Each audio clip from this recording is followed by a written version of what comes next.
We see a tower room and a group of people in red cloaks, reminiscent of some kind of ancient cult.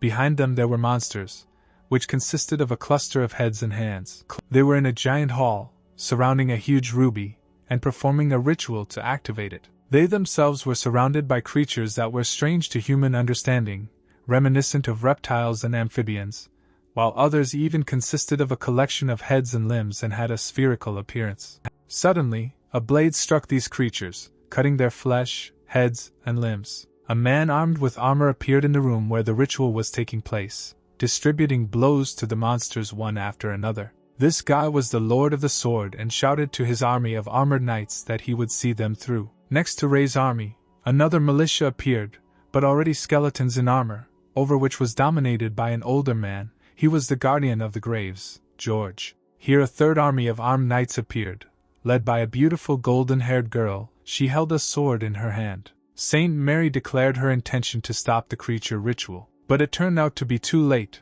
The crystal had already been activated and split into several fragments, thereby announcing a change in the tower level from 12th to 12th plus. In place of the crystal, a new entity appeared, unlike the previous ones, repelling the surrounding troops with its force wave.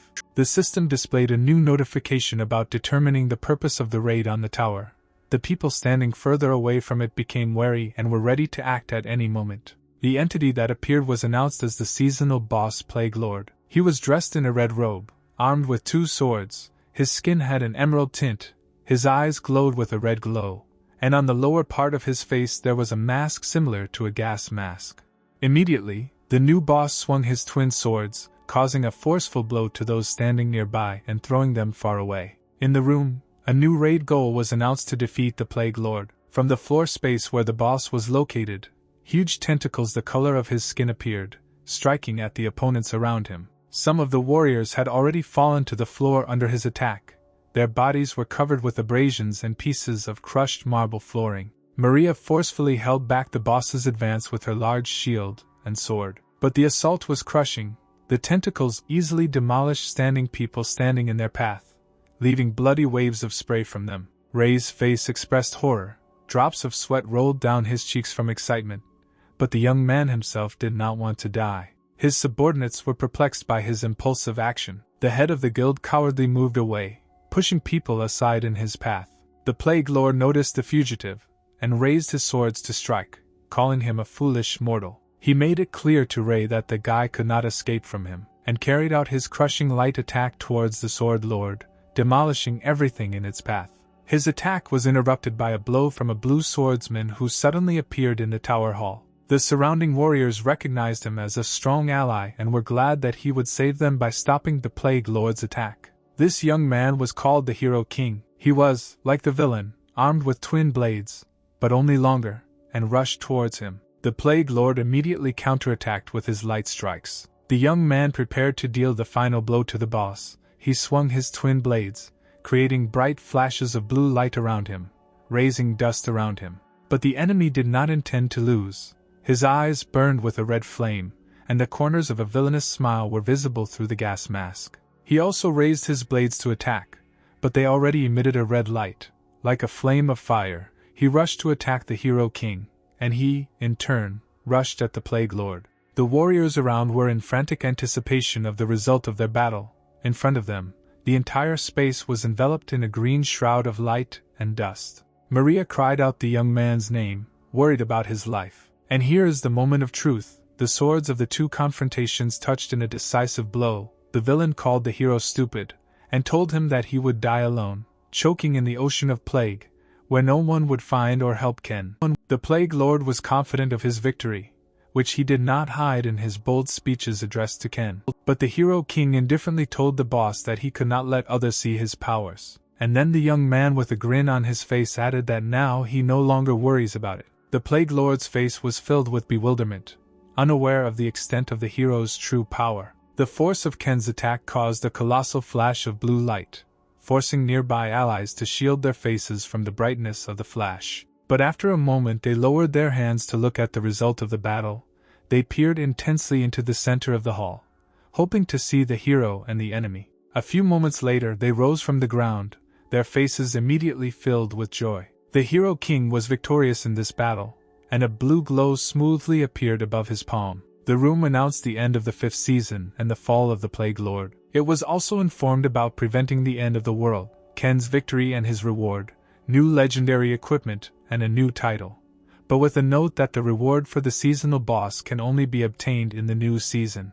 The young man reacted to this with a sharp, exhausted fall to the ground, after which he cast a soulless gaze into space. He closed his eyes peacefully with the thought that the world had gained an extra year of life. Further action moves to the conference room, which has brought together various journalists and photographers. They declared Ken a 4-time winner for 4 seasons in a row, having completed the best tower raid, having superior equipment and skills, and having accumulated the most achievement points. The little girl clutched in her hand a toy made in the image of the Hero King in his standard battle armor, holding a small sword.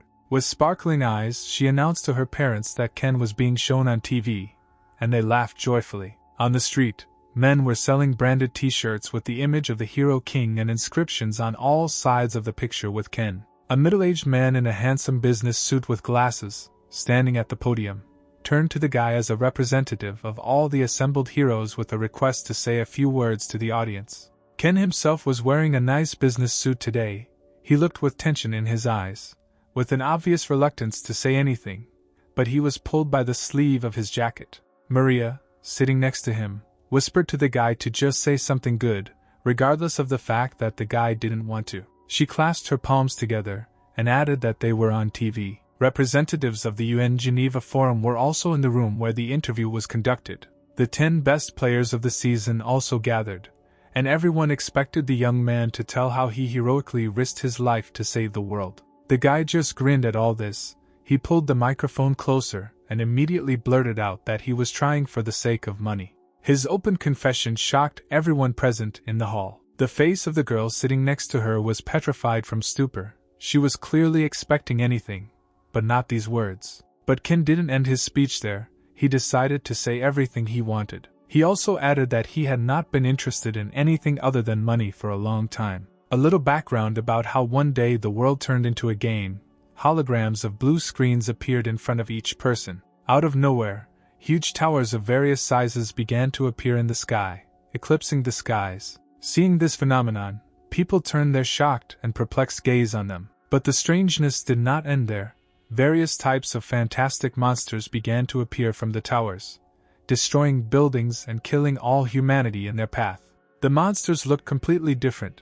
Some of them looked like dragons, and some looked like trolls, orcs, goblins, or insects. One of them was of impressive size and armed with an axe, apparently strongly reminiscent of a fairy tale orc. The population rushed away in panic, hoping to take cover and escape from death. One girl, trying to escape, tripped and fell. Tears came to her eyes, because the monster was right in front of her. But suddenly, the monster's hand was cut off with just one blow of the sword. It was an ordinary guy who protected the lady from the monster's attack with his medieval sword. In his hands he held a medieval sword, covered with the monster's blood, which also splashed across the young man's face and clothes. As it turned out, this guy was one of the players who, with dexterity, chopped down the other monsters one after another, launching pieces of their bodies into the air. Another player was a fair-haired girl who protected people from the enemy attacks of a herd of orcs with a magic dome of golden light. But terrible monsters continued to appear from the towers,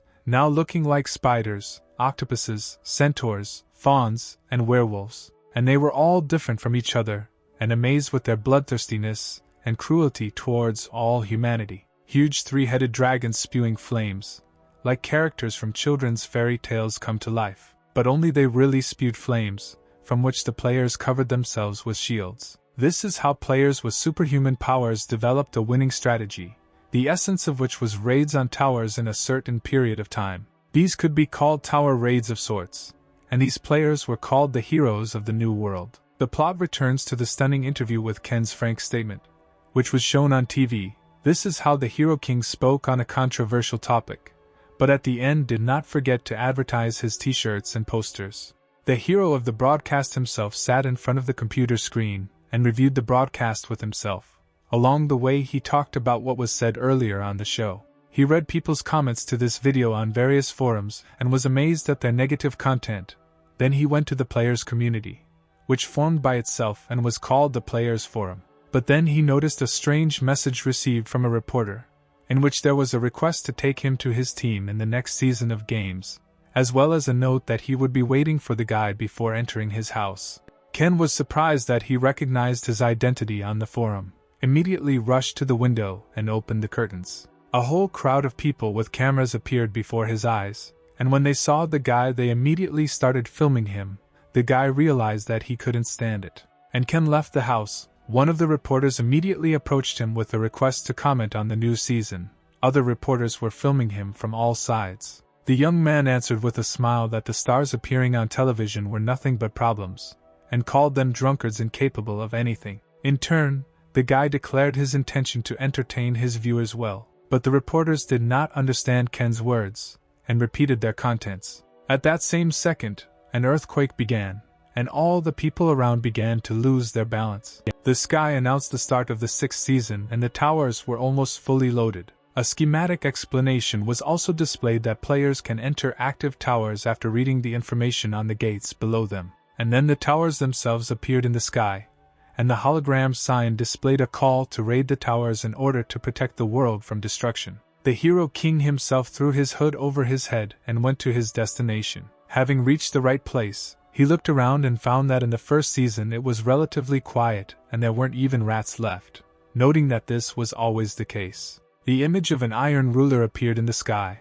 laughing heartily as he gave the blessing of the sword, and also the ice ruler, who also giggled, also reporting the growth of his skills, to which Ken indifferently replied to continue, because it was not in vain. Then in the UN Hall, when he openly admitted that he was trying for the sake of money, and at the end he added advertising for his t-shirts and posters, that he did everything for the sake of rewards from the enlightened ones who call themselves rulers, and also titles that remain after the end of the season. The guy smiled and asked to open the award he received last season. A golden hologram of a card with a question mark instantly appeared above his palm. Like a small child, his eyes sparkled with joy. Ken was glad that the item he received turned out to be legendary. The young man had already thought about the new abilities that the artifact he received would give him. He put on a black coat with gold trim and asked permission to enter the tower. Immediately the urban setting changed to a space similar to the corridor of a medieval castle. It was the Tower of the Bloody Moon. Many armed giant orcs appeared in front of the guy. The Hero King was only glad to have the opportunity to test new magical weapons. The guy summons an ice sword, which magically appears in his hand, and then he thanks the ice ruler and swings at the enemy with his received weapon. The sword attack hits one nearby orc, who intended to strike first. The shock wave also envelopes all nearby enemies, slowing their advance. Defeated by the chilling assault, the orc distorted into an equally frightening grimace and froze in place. The first wave of enemies quickly flies off like an ice avalanche from Ken straight to the line of monsters standing behind. But this did not scare away the orcs. They angrily moved towards the young man's attack, after which a wave of ice reached them. The guy was completely calm as he walked past the frozen statues of defeated enemies. The system announced the result of passing the first floor and increasing the guy's abilities for winning. Ken was happy with his victory and was ready to try to save the world again. He left the first floor and moved to the second floor of the tower. But immediately the face of the Hero King was covered with annoyance. The young man noticed the same orcs as on the first floor, but already drinking alcohol around a fire built on the floor directly from barrels. One of the monsters, holding a wooden glass, discovered the hero. He immediately notified all his comrades about the coming of the enemy. They grabbed axes to attack and moved towards the Hero King. But Ken was completely calm and even continued to smile, pointing his ice sword, shrouded in blue flame, at his enemies. The guy jumped up and swung his ice sword right at the herd of orcs stretching their huge paws towards him. Without much effort, the young man reaches the 4th level, but nevertheless he has already begun to feel some fatigue. Suddenly something caught his attention, and the guy looked to the side. The Hero King became alert, and held the ice sword tightly in his hand, preparing to fight back at any moment. The orc guards again blocked his path. This time they were protecting their boss and were all wearing armor that enhanced their power. They were already more armored than the monsters from the first 3 floors. Information appeared before Ken's eyes that the Iron Ruler had blessed these guards. One of the orcs quoted the same words, pointing to the weapons they had received. The monsters let out a scream and raised their axes above their heads. They moved straight towards the hero. The guy raised his sword into the air and stood in a pose, preparing to strike at his enemies. Ken deflects the orc's blow, demolishing everyone in its path with its bright light, but something worries him. He raises his blade again, intending to strike the monster. Finally, the Hero King notices that his blows no longer affect these orcs. These warriors have resistance to ice energy. The young man realizes that he does not have the right ability to fight his enemies, and temporarily retreats to a chandelier hanging on a chain. But he remembers that he received the artifact before entering the tower. Ken ordered to open the inventory. A golden card appears above his palm. The guy doesn't know if he can handle this artifact because of the risks. Meanwhile, the orc warriors were already waiting for him. They beckoned the hero to go down and fight them again. They launched their huge axes straight into the air towards the hero. The young man realizes that he has no time to think and he orders the artifact to be introduced. It shone with a blue flash of light in his hand. A blue glow forms around the hanging chandelier, covering the nearby space with the power of the activated artifact. Ken jumps from the canopy straight into the crowd of enemies who have been waiting for the guy for a long time to deal with him. The Hero King feels the new strength he has received. Fatigue has completely left his body. He is ready for battle. One of the orcs swung his axe at the guy. His eyes shone with madness. He screamed to the whole hall. In an instant, the young man's hand was covered with ice armor, preventing the monster from striking, blocking his axe, which immediately became covered with cracks. At the same moment, Ken attacks the enemy, piercing him with a sword shrouded in blue flame. The defeated orc falls unconscious to the floor and turns into an ice statue. An increase in level is announced. The armor on the guy's hand takes on a new and more powerful look. The sword increases its size significantly, as well as its combat power. One after another, the monsters turn to ice from the boy's blows. The Hero King smashes the orc's weapon with his huge sword as tall as he is. Ken strikes at the army of enemies one by one, cutting up the orcs and releasing their green blood, increasing his level. The sword changes its shape again. Now the young man already has two blades, one in each hand.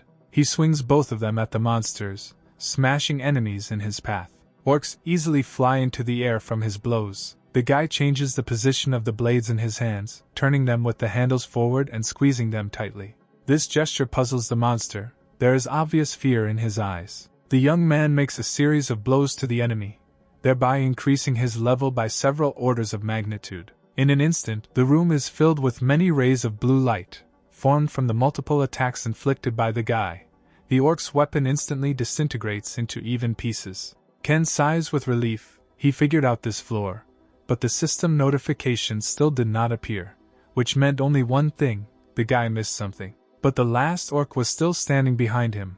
The guy realized that this was not the end yet. He raises the blade above himself, which has already taken the form of a long handle with a large spike sphere on it. The enemy is defeated, and the system announces that the hero has passed this elite floor, receiving a special reward and thousands of experience points. A sparkling golden card with the reward received appears in front of the Hero King's palm, and the guy asks to open the set. The card immediately lights up with a blue light, and has a question mark on it. The young man is upset by the ability he received, which does not turn out to be legendary. But the guy equips the ability and leaves the hall where the battle took place. A new location appears in front of the Hero King in the form of a medieval town. From above he can hear someone greeting him in a not very polite form. A red-haired girl with elven ears and a simple cloak appears in front of him. She turns out to be the owner of an automated store. She is surprised by the number of achievement points collected by the guy, and she hints to him that the young man has time to spend them with her before he dies. The guy tells the system to display a list of items to examine their availability. The young man's choice was a potion of speed and fire. He paid for both items and put them in his inventory. But the girl again asks Ken to buy a set of cards, to which the guy pretends to be deaf and leaves. The next floor that awaited the guy was the floor of the boss himself. It was a huge orc leader, clearly superior in size, strength and armor to the previous monsters. The Hero King forms an ice dome above himself, which is immediately broken by the giant's attack. The guy notices the significant superiority of the current enemy over the past ones, comparing them with gnomes. He throws the newly purchased container of fire potion towards the monster. The flask with the potion falls on the giant, and immediately ignites. The ogre shouted to the whole hall. The giant's body is instantly enveloped in flames of fire. But the boss breaks out of the fiery attack and rushes forward towards the hero. He looks for his opponent, but the hero was already behind him and was preparing to attack. Ken points the tip of his blade directly at the orc and runs towards him at a rapid pace. The blow passes through the monster, leaving a huge hole in it. The guy is happy that with the blessing, even his normal level ability turned out to be useful. But this was not the end of the battle. The monster was not defeated, because the system did not display a message about the end of the battle. The orc screamed at the leaving guy, letting him know that not everything was over. The boss activated the Berserker mode. But the guy is just glad that the game didn't end so easily and turns to the enemy. The monster burst out screaming, spreading a shock wave throughout the space around him, from which the young man covered himself with an ice shield. The guy explains that without protection, the forces of the shock wave would finish him off if hit. The orc hovered directly over the guy, and he expanded the volume of his ice shield. The boss unleashes his blow on the young man with all his might. Ken begins counting down while holding the sword and potion flask. Along the way, he dodges the blows of the monster's axe. The count is gradually coming to an end, and the orc's blows were with the same force.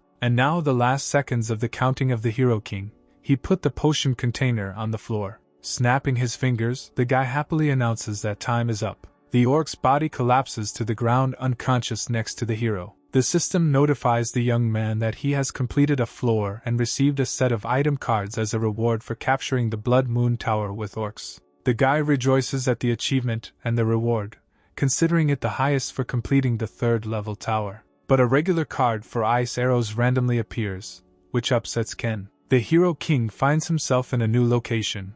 This time this tower of demon worshippers is the same as the previous tower of the 3rd level.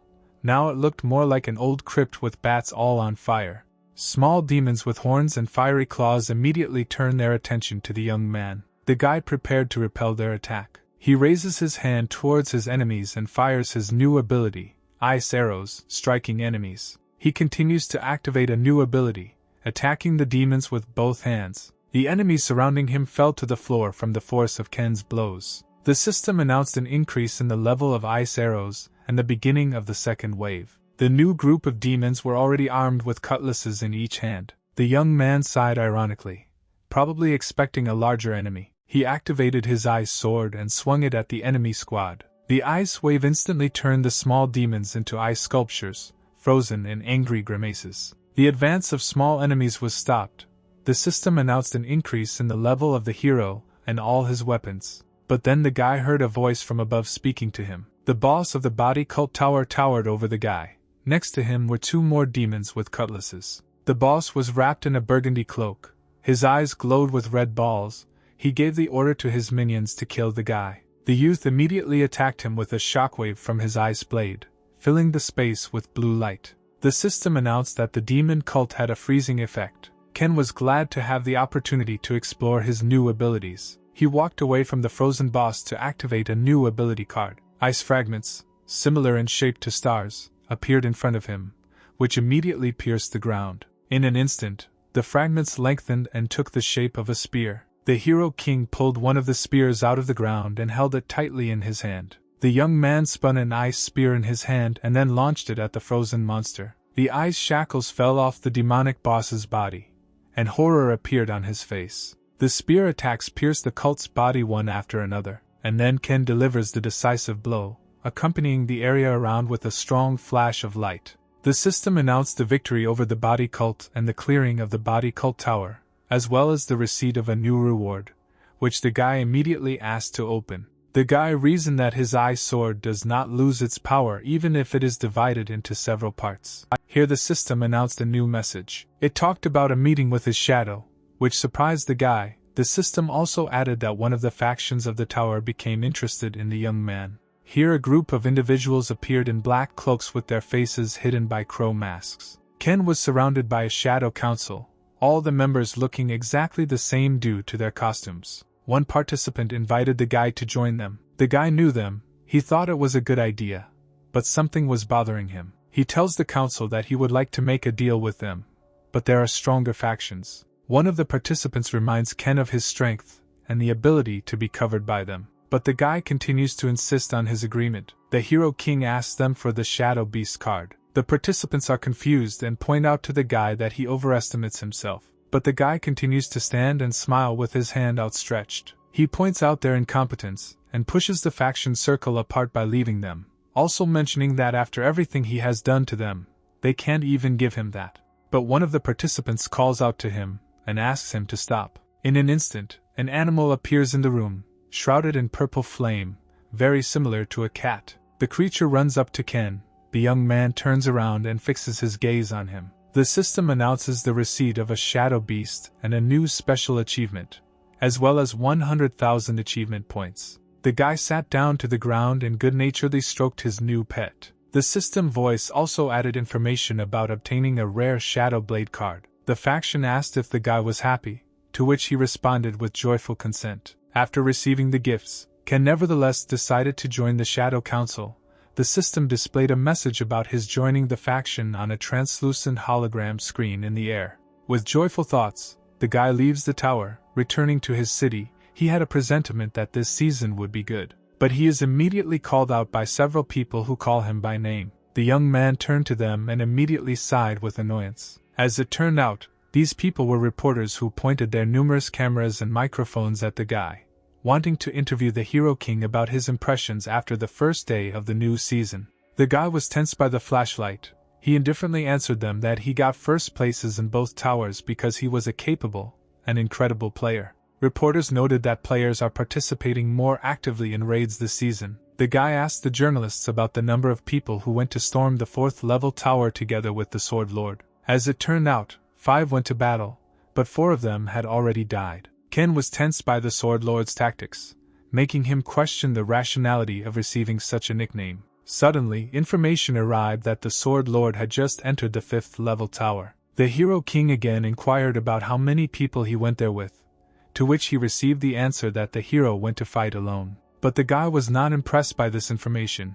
He said that there was no need to rush at the very beginning of the season. The young man scrolled through the information about the other participants in his head, from which it was assumed that the saint was collecting abilities and items at the beginning of the season. And the other hero, the Guardian of the Grave, has no plans to participate in the game at all. Ken thought that the Sword Lord might have gotten a good item from the 4th level tower. The reporters reminded themselves, interrupting the young man's thoughts. They asked if the hero was going to compete with him. When asked to comment on the Sword Lord's behavior, Ken simply called the hero a moron. The reporters were shocked by Ken's answer. They expected him to intend to compete with the hero. The young man explained to them that he was also an idiot, but he was going to win, to which the reporters noted the harshness of his words. However, the guy headed off to conquer the 5th level tower. Ken thought with a grin that this time he would fight for his self-respect. The Hero King assumed that the Sword Lord himself was already fighting in this tower, so he entered the tower without hesitation. The system briefly described the location where the young man would fight in order to capture or defend the fortress. The guy was surprised. He was allowed to choose the side for which he would fight. But for one side, as it turned out, the choice had already been made by another player. But the young man only benefited from the remaining option. Ken moved into the room where those present were dressed in knight's armor. They immediately reacted to the player's appearance. Their faces lit up with joy to the point of tears. They were inspired to such an extent that they began to hug each other in joy. The Hero King assessed the situation. Apparently, the participants were developing battle tactics and were already preparing for the start of the battle. The guy asked permission to sit down, and he was immediately answered with consent. Ken's question about who was in charge among them was followed by a downcast silence. At the same moment, a noisy man with a curled mustache and bangs entered the room. He introduced himself as the commander of the defense of this fortress, and immediately reproached the young man for not observing court customs. But Ken was skeptical about this, and asked the boss if he wanted to win the fight. The man immediately responded positively and added information about the lack of combat power, but about the dignity of the fortitude of the army. This caused obvious irritation in the guy. The chief continued to throw around fiery speeches, to which he immediately received a blow to the gut. Ken rose above the lying man, and confidently announced the transfer of the role of chief to him. The participants were only inspired by the organization and serious approach of the new commander-in-chief. Ken went out onto the roof of the fortress, thinking about the information he had received on the composition of the army. The guy was thinking about the battle strategy, weighing all the disadvantages and advantages. He noted the Lord's lack of firepower. After all, players can sign a contract with only one ruler and receive rewards only from him. Ken himself was an exception and could receive awards from different rulers. It is also known that the ruler can take several players under his protection, but only one will receive special benefits as the heir. But there are certain prohibitions. In the case of the Sword Lord, his main abilities should not be somehow related to the Iron Ruler. Ken was not upset, because he understood that there was a chance to win. But the guy was worried about the fighters and, in general, about the peace in the tower. The young man did not know whether these people were real or creations of the tower. The Hero King didn't know how to boost their morale. Now he stood at the top of the fortress. He was introduced to the people as a guest. It was also said that the previous man is no longer the leader, and Ken will now give orders. The army was happy about this news. This helped the soldiers perk up, because they saw their savior in the guy, which only made the young man happy. Suddenly the guards of the fortress announced the advance of the Empire. The archers began their attack on the enemies. One of the archers told Ken that the Imperial army was already at the gates of the fortress, and if the guy could deal with them, the spirit of the enemies would weaken. The Hero King summoned a shadow beast. He nicknamed it Dark. The warriors warily watched the actions of their new leader. A dark purple outline of a huge cat-like beast emerged from space. Some of the enemies screamed at the appearance of a large and black creature, while others did not see this as a reason to worry. They ordered the agitated warriors to calm down and take their places. The warriors who ordered the frightened soldiers to return to duty suddenly became wary themselves. The space was filled with tension and darkness, and a moment later, a crushing blow from the shadow beast fell on the opponents. The enemies rushed to flee from the unprecedented entity. The head of the enemy detachment ordered to retreat to another wall, leaving this one. The opponents began to run away with all speed away from the sudden threat to them. Ken remained on the roof of the fortress to watch the battle. The beast's eyes flashed red, its huge fangs bared. The enemies were terrified by the look of this beast and continued to flee. The beast's giant mouth slammed shut, scattering ice crystals into space. A sword battle broke out near the fortress itself. Archers attacked from the walls of the structure, and Ken himself used the ice blade. He struck at his enemies one after another. The guy noted that the Sword Lord himself was not among them. On the one hand, this was good, because with his presence the morale of the enemies would only increase, but this would reveal the location of the player. But then no one would risk their life if one player defeated another. In case of victory over the enemy, the loser is simply thrown out of the tower, because in it the players cannot kill each other. Ken's reasoning helped uncover the Sword Lord's supposed plan. The young man had his own plan for this case in his head. The guy continued to watch the battle. Some of the soldiers on both sides had already fallen in battle. The Hero King became nervous, because the Lord was still in no hurry to show himself. Suddenly, the swords that remained in the bodies of the dead began to move, and then ascended into the sky. Ken's allies did not understand what this meant and were confused. The swords turned in the air and accelerated. They pointed their tip directly at the young man, and he understood what was happening. The Sword Lord finally appeared on the battlefield. The Hero King noted his luck, because it was a rare sword control technique. Ken jumped off the ground, avoiding the blows. He also suggested that this ability could be a gift from the Iron Ruler. The young man continued to evade the hero's attack, but the guy also had something to answer his opponent. The Hero King activated the Shadow Blade and smiled and told the enemy that he had finished upgrading it to rare. The allies also noticed the appearance of a player on the opposing side. Ken was glad to see his allies. Now the course of the battle has changed. Both sides began their battle. The Hero King continued to smile as he raised his blade into the air. The guy stabbed the blade into the floor, which was accompanied by a shock wave and a bright blue light. The shock wave repelled the attacks of the flying blades. Ken continued to deflect the Lord's blow. He happily informed him that the hero's attack would not work on him. Suddenly, the Hero King noticed something, which made him surprised and then smile again. The guy activates Seraphim's shield, thereby repelling the enemy's attack. The Lord of the Sword appeared, shielding his face with his elbow from the attack reflected by the hero. A system message about the Seraphim's shield being used up appeared, and a timer was displayed with the recharge time. Ken asked the young man if this was his only technique for capturing the fortress. He pulled his sword out of the ground. The Sword Lord announced his intention to defeat the Hero King, because without this condition, even with the destruction of the fortress and all enemies, the Empire would not win. Lord added that the player is a hero, and the hero's calling is to protect the world. And anyone who is not able to understand this has no right to be called a hero. Now Ken answered him. He said that the world that the Lord protects does not consist only of members of the guild of your country. The hero thought for a moment about what Ken had said and immediately cried out that his death would be terrible. But the hero king remained calm and smiled on his face, and told his opponent in response that he intended to live a long life. With these words he formed an ice shield in front of him, and hid behind it. But the Sword Lord was able to cut the shield into smithereens into many shards of ice. But the ice crystals did not fall to the ground, they hovered in the air, causing the opponent to tense up. Ken, with a cold look in his eyes, directed the fragments with his hand and sent them flying towards the Lord. The hero deflected the young man's attack with one swing of his sword, but dark shadows slipped behind him. The Sword Lord noticed him and directed the attack of his flying swords towards himself, and he himself jumped onto one of them and hovered in the air. The hero, balancing his position on the sword in the air, told Ken that the rulers were watching their battle and the rivals were carrying a big burden here if they lost. To which the hero king only grinned, hinting at his intention to win, and squeezed the blade tighter in his hand. The guy jumped off the ground and bent towards the swords on which the Lord himself was located. Initially, the Sword Lord expected an attack on his weak point,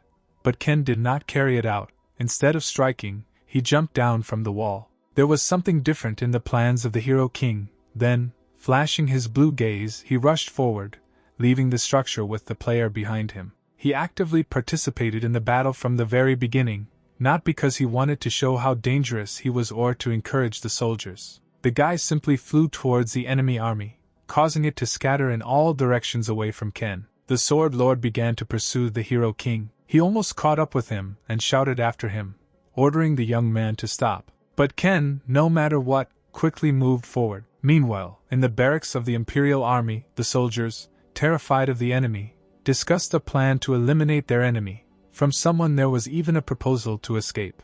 One duke panicked and asked what their player was doing.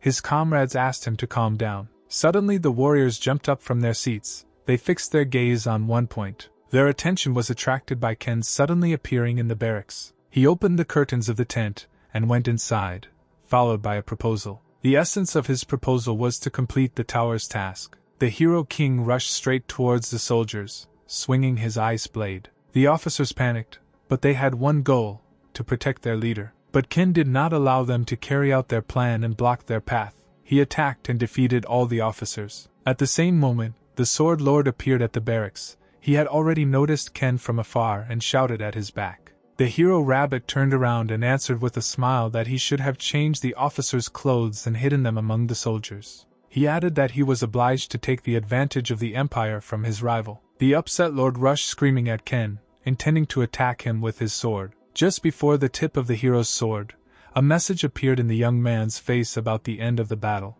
Due to the murder of the commanders by the mercenary, the army of the empire, having lost its leader, decided to retreat. The horde sword began to evaporate into sparks. The hero himself could no longer do anything to Ken. The system informed the hero king about the capture of the war tower, and the Sword Lord about his failure of the mission. As a reward, the system offered the guy a choice of one of 3 enemy ability cards. Ken finally managed to make fun of his opponent, who, in turn, could only, gritting his teeth, call his enemy a scumbag and promise that he would finish off his enemy. But the young man, in turn, tells him that he will have to answer for his words and takes away his strongest ability, and immediately equips it, receiving metal synergy. The Sword Lord, unable to fight back his opponent, throws verbal threats at Ken. The hero king only grinned at the player, as he held on to someone else's sword control ability card that they had received. Ken finds himself in a room of mirrors, and a clown mask falls in front of his feet. This place seems very familiar to the young man. In front of his face, a sign with a system message is shown in the air, where he was addressed as a child of 1,000 faces and 1,000 abilities, and asked if he, too, wants to be a hero. Surrounded by mirrors, the guy lowers himself to the floor and lifts his mask. He was waiting for this day to make the same choice again. A man dressed as a Joker appeared in front of him. He was surrounded by white masks hanging in the air with creepy smiles. He told him that the young man would become a hero among heroes, but other people would no longer understand him and begin to make fun of him. The Joker himself was wearing a mask that covered only the upper part of his face. There was a wide smile on the lower part of his face. He noted the essence of what was said as irony. This was repeated countless times. Ken silently put on his raised mask.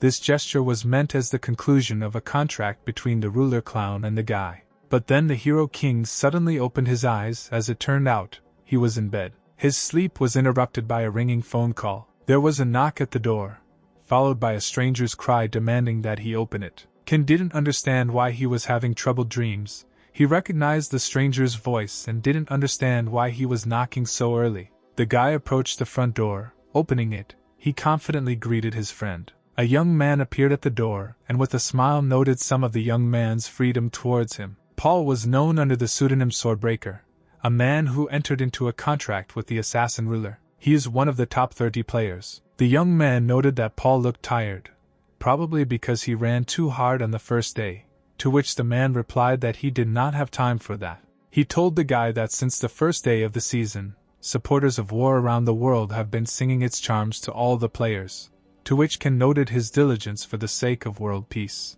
Paul asked the boy why he didn't answer his calls, to which the young man simply replied that he was sleeping, and the man added that his routine was disrupted. But Ken's acquaintance did not have time to finish the last part, because he tripped over a mountain of dishes standing on the floor and flew forward. The man noticed the contrast between his successful social life and his neglected home life. The young man shyly asked the man to refrain from negative comments and began to collect the scattered dishes. The man only added that in terms of his lifestyle the guy was like a child of darkness. The man moved from the sink to the table, giving Ken the opportunity to wash the dishes. He noticed the guy's increased efficiency, but his rather modest diet, to which the young man replied that he really liked this kind of food. The man stretched out on the table and suggested that the guy order 2 large portions next time. Ken met Paul long before the world became a game. At the age of 15, Ken loved to spend time in the computer club. Even then he showed his successes, amazing those present with his victories. Paul was the owner of this computer cafe, and he, too, noted Ken's superiority in any game. One day he invited the guy to become a professional player. The old man convinced the boy's parents by talking to them, and trained him by analyzing Ken's abilities. On his 18th birthday, the young man officially made his debut as a professional player. In the first season there was an invasion from the tower. Ken tried to escape from the dragon that was pursuing him, but the monster overtook the young man, who was covered in cuts and blood, and looked at the dragon in fear. The monster rushed towards him, trying to grab Ken's leg with its claws. But suddenly Paul appeared in front of the young man, jumping over the flimsy fence. He held a dagger in both hands, one of which he plunged into the dragon. Ken got up from the ground, and he and his savior ran away from the monster. The man inquired about the guy's condition, but he rushed home to see his parents. In the house, he found his parents lying on the floor in blood. Ken's eyes filled with tears as he realized that the young man had lost both his parents. He cried from the realization of the loss of loved ones, but also from the realization that he had found his only hero. Now Ken is already sitting at the table and eating noodles with his friend. He asked why the man looked at him. Paul began thoughtfully. It was clear from him that the reason was not joyful. He came because of the association. This news. The guy dropped the noodle sticks from his hands. The young man did not like the old man's answer. He clarified the reason, whether they still wanted to use the guy for their own purposes. The State Players Association is the only all-powerful guild in the country that manages players. The man told the guy about the academy built last season. Paul also added that in a week the first exam would be held there, and they asked the guy to attend there. The man understood that the guy would most likely answer negatively, and began to type a message to the person from the association with a refusal. But the guy suddenly agrees, which greatly surprised the man, and he sent a message agreeing. Ken, in turn, was interested in looking at the new players who would take on the burden of caring for the future of the country, but he asked Paul to reschedule the exams until tomorrow at 5 in the morning. The exam hall was filled with players already fighting the hologram of the monster. One of the exam participants recognized the hero king in the young man. He asked the other heroes whether victory was necessary to pass, to which he was told that it was unlikely. Ken, in turn, carefully watched the players battle. A man in a business suit and glasses approached him and asked his opinion about the participants. This man was the head of the State Players Association, and his name was Simon. he politely asked to evaluate the first generation of students. The Hero King asked if the man remembered his condition. Ken immediately equipped himself with a battle suit and summoned an ice sword, adding to Simon that the last word would be his. To which the head agreed, and the young man walked into the crowd of players and announced to them the start of the exam. Simon was confident in his tactics, and did not hope that the Hero King could ruin anything, but his confidence in his eyes quickly evaporated after what he saw. Ken calmly announced failure to one of the students, and then another and another, but then only one exam participant remained on the floor in front of him. She looked at the guy with tears in her eyes and asked if she had failed, but received an unexpected answer about passing the exam. She asked why, to which the guy simply replied that she was lucky. Ken explained to her that since she was the only one who lasted until the very end, that means she was the luckiest of all. The Hero King loudly announced that he had completed the exam and asked to turn on the camera. He congratulated the girl on her graduation. Then an angry leader burst into the exam hall demanding that everything be explained to him. But the guy understood Simon's trick, and the man's face changed from embittered to excited. Ken explained that all the students were children of executive directors or in some way related to them, and the essence of the exam was to gather information. The Hero King also added that this was in order to recruit incompetent students into positions that they did not deserve, so that they could then use them for their own purposes. And he also added that the leader decided to do this from the very first year of its founding, to which Simon clenched his fist angrily, which only proved Ken was right. The man's face was once again enveloped in rage, and he screamed at the young man, calling him an ignorant idiot and brainless. He explained to the guy that the players are only weapons in the hands of the country, and are needed for the well-being of the country. The leader also added that in the current world only war heroes are needed, and asked the Hero King to understand this and help. Ken just smiled at everything the leader said. Suddenly, a subordinate approached the head of the academy and announced urgent news to him. The manager asked who she was and was immediately shocked. He was frantically looking at something on his tablet. The Hero King only mockingly told Simon that it looked like the player academy would close after a year of operation. All the news sites and forums were filled with headlines about the corruption and dishonesty of the academy. A video recording of a shocking statement from the academy, which made Simon tremble. There was a system message about increasing taunt points. Admired by the actions of the contractor, the clown ruler gave Ken a gift. The Hero King left the walls of the academy. With joy on his face, he thanked her for the gift. Paul was waiting for Ken at the exit from the academy. The guy asked him if everything was okay that the intelligence department had dealt with the association like that. The man replied that it was okay, because the government didn't like them either. The man added that they always quarrel with each other, which calmed the guy down. The Hero King asked Paul to take him to the 5th level tower indicated on the holographic map. The old man dropped Ken off at the tower and inquired about his condition.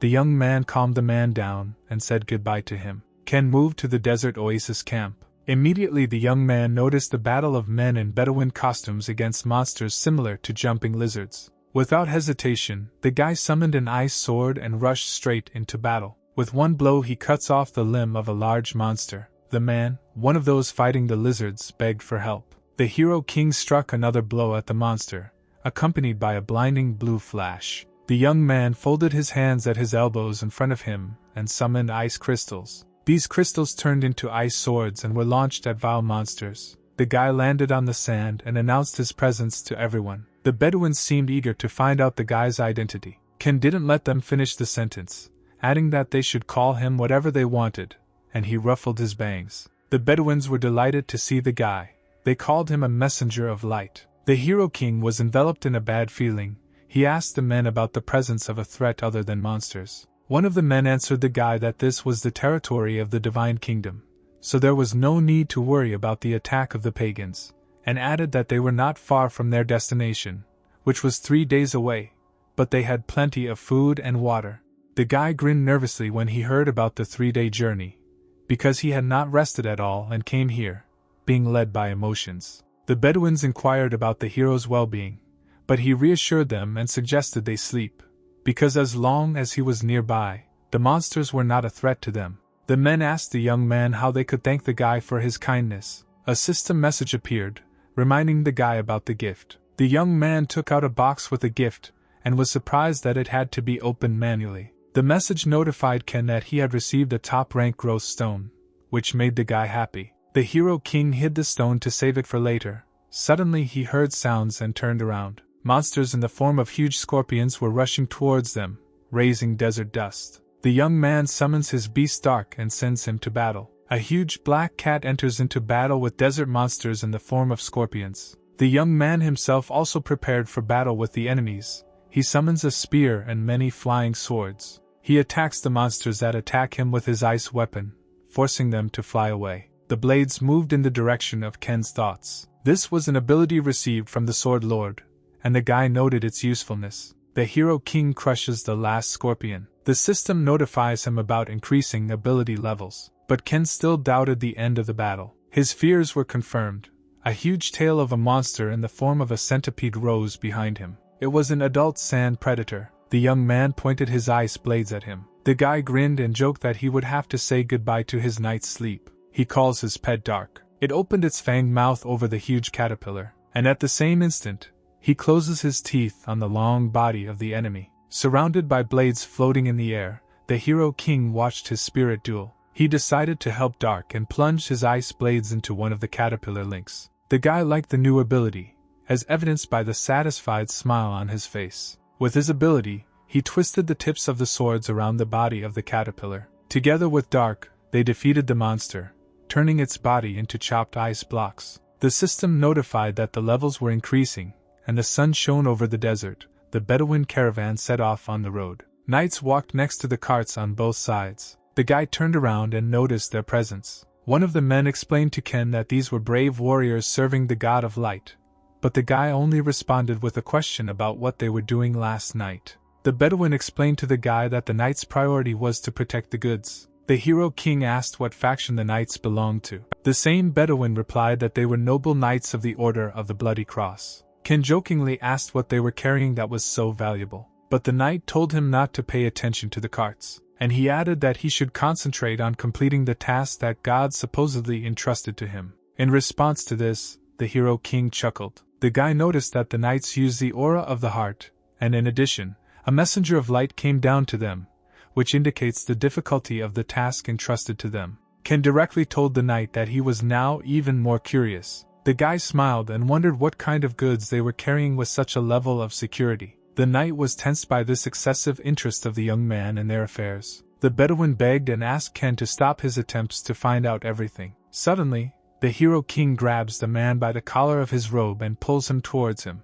and to the side where the Bedouin had previously been, he extended his hand and formed an ice shield. Ken shouted to everyone to duck down if they didn't want to die. The carts were attacked by archers from the distance of the desert. It was an attack by heretics, and besides, they were all armed with bows and rode on horses. The enemies got closer to the carts, attacked and immediately retreated. All this was done quickly, and the young man did not know how the knights would react to this. He watched everything warily, expecting a counterattack from the knights, in turn, preparing to attack on his own. One of the knights ordered to remain in position and activate mana shields to protect some object, while he himself formed a golden protective dome. But the arrows pierced the Bedouins standing nearby, which the knights did not care about. Ken could not stand it and rushed into battle, activating his ice blade and flying swords. The Hero King discovered something and stopped. The enemy standing in front has his bow drawn, intending to shoot an arrow. The young man changed the shape of the blade into an ice spear. He stuck it into the ground,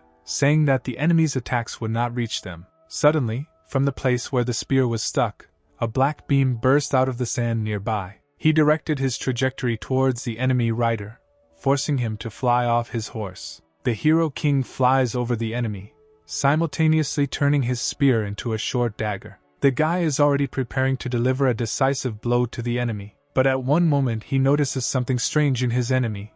This guy was different from the people who inhabited the desert. The enemy turns out to be a desert elf who looks tanned and scared. But there was no time to think. Suddenly the young man noticed a sudden attack in his direction. He stopped the arrows flying at him with several ice shields, but the arrows were covered in a golden aura, allowing them to penetrate the ice shield. And the fallen elf jumped up from the ground and raised his dagger over Ken, intending to kill him, calling him a scoundrel and an infidel. The Hero King reforms the dagger into a sword and deflects the elf's blow, knocking the dagger out of his hands with just one blow. Ken took the elf hostage and put a blade to his throat. He asked the enemy what was in that cart, but he called him an infidel and said how dare he manipulate him. But the enemy was not afraid of the guy's threat. He ordered his comrades not to pay attention to him and shoot from their bows. The enemies listened to the elf and continued firing at the carts and Ken with their bows. The young man formed a huge ice shield in front of himself, and the elf taken hostage. The elf, not afraid of Ken's blade, told the guy that despite the fact that he was caught, he would not recognize anything. But the hero king calmly asked him to tell him about the contents of the cart in order to decide which side he should take. The elf did not believe him, but the guy explained that he would have had enough strength to kill them all if he wanted at any moment, but he had not yet done this for certain reasons. Horror appeared on the elf's face when the guy launched shards of ice at the elf's comrades, but he immediately stopped them in front of their very faces. Some fragments were placed directly at the enemy's throats, thereby showing the hostage their superiority in strength, threatening the elf's comrades with immediate reprisal. The elf looked at the young man with disdain and called Ken an alien, and the guy, in turn, again put his sword to him and repeated his question about what things were in the cart. This phrase outraged the elf, and he was indignant about how this guy dared to call their princess Stella a thing. The hero king was delighted, because thanks to the fact that the elf let slip, he learned that the princess of this people was in the cart, and ordered the hostage to return to his comrades and tell them that Ken was now on their side. The elf tried to object, citing the fact that he could not, but the young man convincingly demanded that his request be fulfilled, arguing that this was a good chance to survive, and it was better than dying here. The hostage had no choice but to accept this guy's offer, considering it the right decision. Ken watched as the enemy elf squad retreated, leaving the horizon. Then one of the knights ran up to the hero king, addressing the guy as a messenger of light. He asked the young man why he left the heretics alive and allowed them to escape, to which the guy said that first he needed to make sure of something. With these words, the guy confidently walked towards the standing carts, completely ignoring the words of the knight running behind him, ordering the young man to stop. But one of the knights on horseback immediately blocked his way, pointing his sword at the young man. Ken ordered him to step back and let him in, but the knight refused him, saying that he couldn't let him in even though the guy was a messenger of light. The hero king summoned his beast Dark and asked the knights to let him go again, to which there was no concrete resistance, except for verbal cries. The young man approached the treasured cart and placed his hands on the handles of the double doors. He opens the cart in one fell swoop and is convinced of the veracity of the words of the elf hostage. The guy offers his help in the rescue. In the cart sat a chained girl dressed in a red dress. It was the desert elf princess Stella. She was very beautiful. She angrily refused the proposal of the non-religious man, telling the guy that she did not need the guy's sympathy. Then a system notification appeared warning the ruler of the world regarding his actions so that the guy did not neglect his duties and fulfilled the duty of the light. The guy activates an ice dagger covered in blue light, acting contrary to the message received from the system. In one fell swoop, he cuts through the hologram with an unpleasant notice and hits the chain with its tip, damaging them, thereby freeing the girl from prison. A new notification appears about the fulfillment of a hidden condition to save the princess. The shackles from the girl's body are removed. Also, the hero king is awarded achievement points, but at this moment a sandstorm begins in the form of a deadly hurricane. A new system notification appears about changing the raid target and increasing the tower level from the 5th to the 5th difficult one. The young man said with a smile that the game was spoiled, but freedom was an amazing thing. The sandstorm cleared, the clouds parted and a clear glow of golden light appeared, illuminating everything around, from which creatures similar to people flew out, but with wings and halos, like angels. These creatures looked like angels with halos over their heads. They had no hair and pupils in their eyes. They were dressed in golden robes. They were caretakers of the light. The knights regarded the act of the hero king as a betrayal, calling him a heretic, and declared a battle against Ken, intending to kill him for challenging the light. The guy calmly noticed that the knights only became braver with the arrival of help, to which the elf girl excitedly asked the young man what he was thinking about. But the hero king, with a smile on his face, reassured her, telling her that there was someone to support him. He blocks the princess with himself and calls on the forces of darkness, causing black waves of energy from the earth. His decision was supported by the ruler of the shadow. The system notified him that the Shadow Council had granted the guy a new ability, the veil of absolute darkness, which the hero immediately put into action. Immediately the space around was plunged into darkness.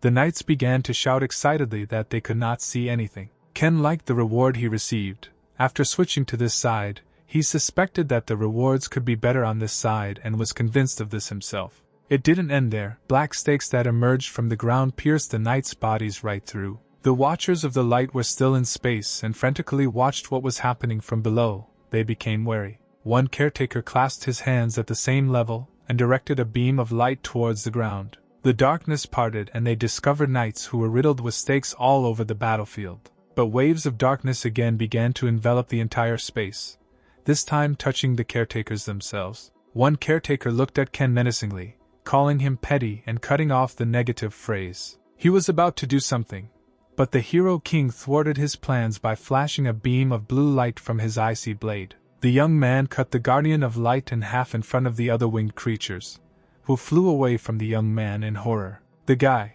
holding the sword tightly in his hand, spun into a somersault right in the air and completes his attack. The system notifies that a faction of Lightkeepers dislikes Ken, and also notifies that the benevolence of the Shadow Council has been significantly increased, which only plays into the guy's hands. A notification was also received that the player's status in the faction has been increased, and the predisposition to darkness has been increased. The guy returned to the ground, stepping on the wings of the dead guards. The darkness parted, and he could finally see everything around him. Namely, a system notification appeared that stated that there were an immense number of factions watching Ken in the tower.